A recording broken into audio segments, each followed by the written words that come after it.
Hello folks, Namaste from India. Here I am again, Karuna, and you are welcome to my Armenian Duduk channel.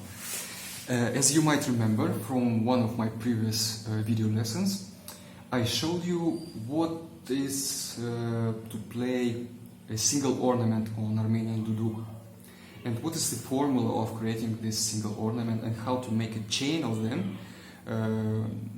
Such a chain of ornaments is called melism in the Oriental music, especially in Armenian music. When you do like this, it's called melism or chain of ornaments. I don't know how to say in English. I showed you the single one, and the chain of single ornaments. And as you maybe still remember, the formula was consisting of three elements, and the elements were we are playing the staccato notes with the throat, using our throat. As you might know already, the Armenian tradition is not the only tradition where the duduk is being played. It's just there is also Azerbaijan tradition and Turkish tradition, and the instrument is a little bit different, but kind of the essence is the same. And they play staccato notes using the tongue, but we are using it. We are using the throat, so we are playing staccato notes with the throat. And then we add a chewing movement onto the reed, like this, like kind of chewing the reed with the lips only, not with the teeth. And the third element was to add the fingers work on top of that. But the main thing is just to create the full sound with the throat and with this chewing motion. And the main exercise, which I showed you last time, was just to play single ones like that.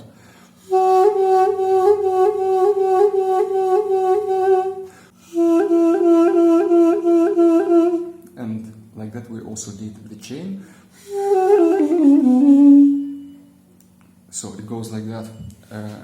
And the exercise was to start with just step number one, which is only playing note. And then you add the chewing motion.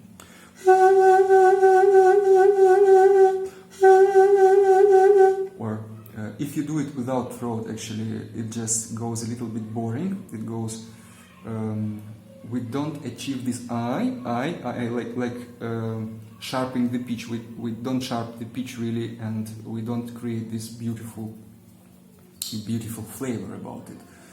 If without throat, the difference would be like that. Now I was just pushing the air out of my cheeks here, the air stored here in the cheeks, and we didn't get this. It was, but we need.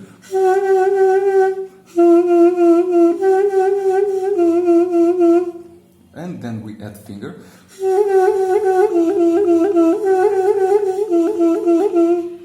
The same way we go when we start learning how to play the double ornament. So we do it only with the throat now.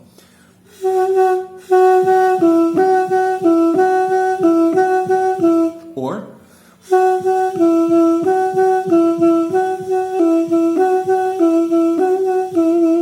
and now we are adding the chewing movement.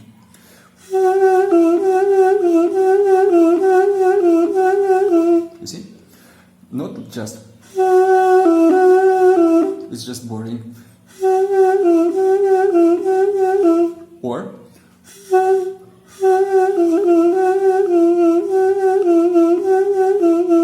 And now we add finger. So always works the previous finger. We're playing this note, but the previous finger works, and in the end both fingers work together. Look. First one only the thumb, and then this one comes together.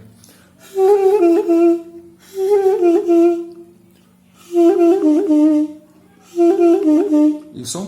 Two fingers work together. But sometimes you don't need to work with the two fingers, because those ornaments are played in a rapid mode, and it's not really that important. Especially if you play half notes, like if you play shushtar here, So what you do, if you have here the half tone, and you have to hold this one, because if you open it, you cannot just, play ornaments every time opening this hole again and then bringing the finger back, because you will not find the position that quickly. So we keep it here and we do the ornament on this note only here. Look.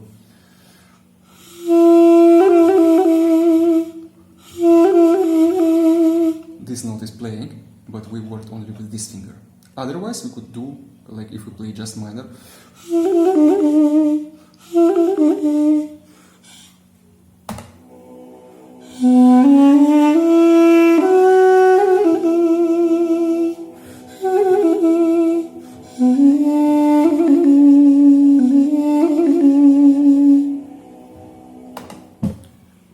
we can do some patterns here, like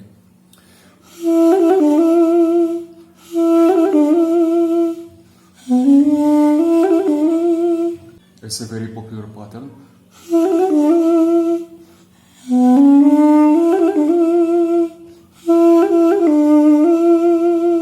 Or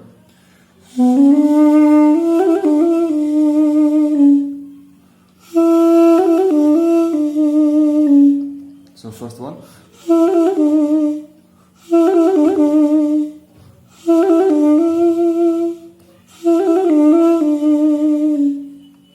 What do we do if we go to the all holes open?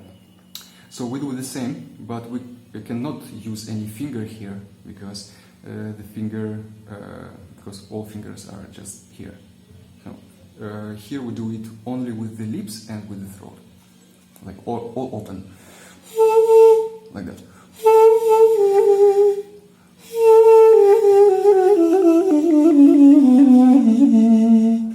Choose a scale like B minor and train yourself in this scale, or if you feel comfortable with the A major scale,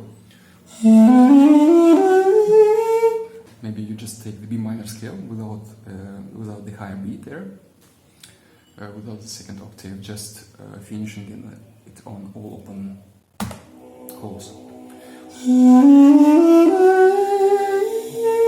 Just finishing here, like here, stop. And from here you can do it. Immediately I come to G after that.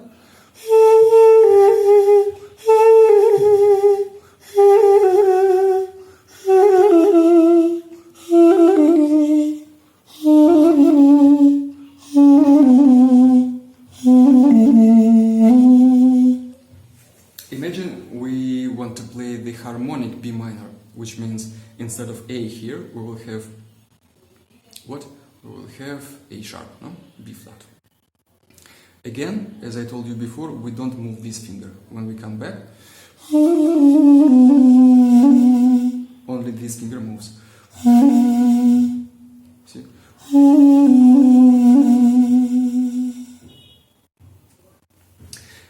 This exercise you can do basically with all scales I showed you before. It's just with oriental scales, with half tones, it's a bit more difficult for you. Even like the difficult ones, like Segia from C sharp here.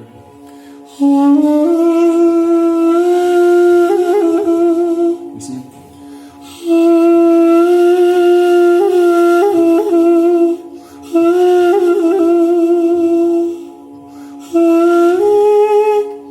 Lips pressed.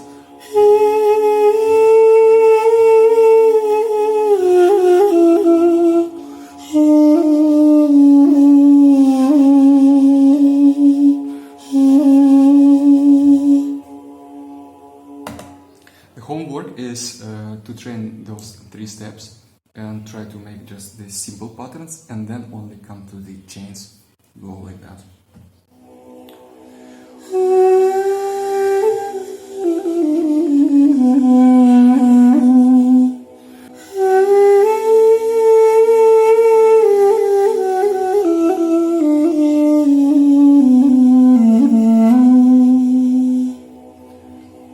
And we can do also some other exercises like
fast way. And you do chains.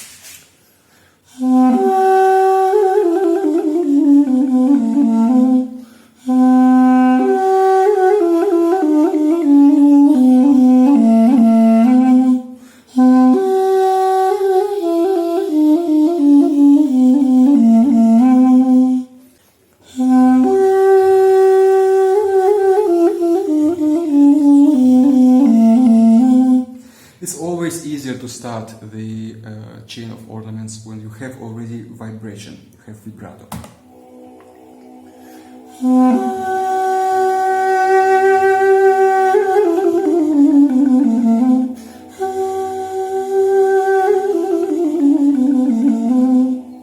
You can also start, when you do the first note, you can do it just once, look.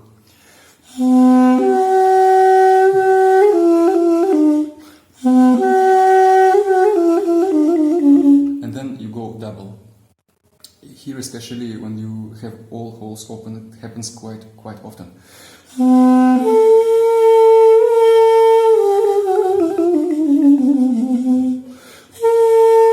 Just once with the throat.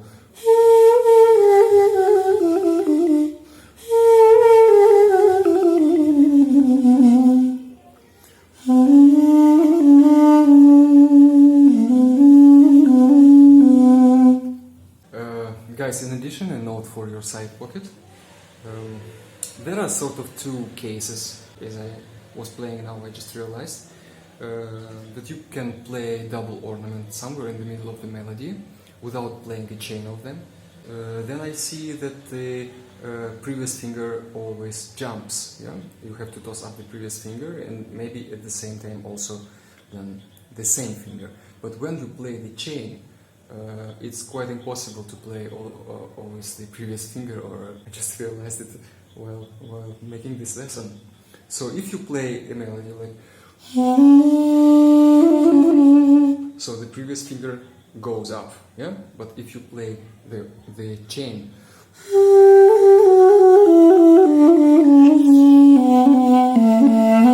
you see sometimes like here, for example, it goes automatically. In my case, that two fingers go together, but then towards the end,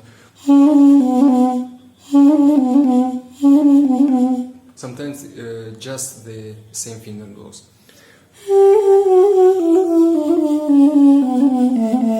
Just. And if you play those fast chains, nobody can like understand what you are doing anyway. And another remark is about the playing Eastern scales. Like for example, Shushtar. Which finger do you have to toss up if you go playing melism from up to down?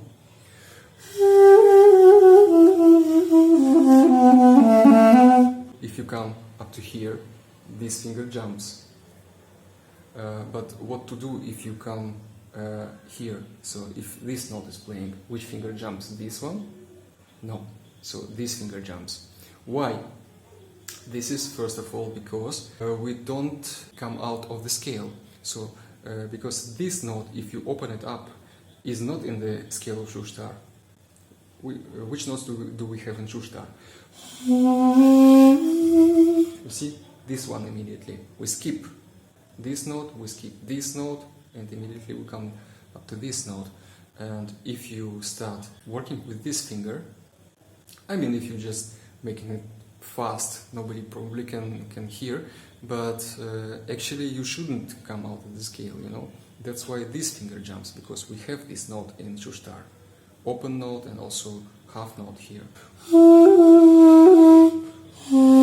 See? And here the same finger goes.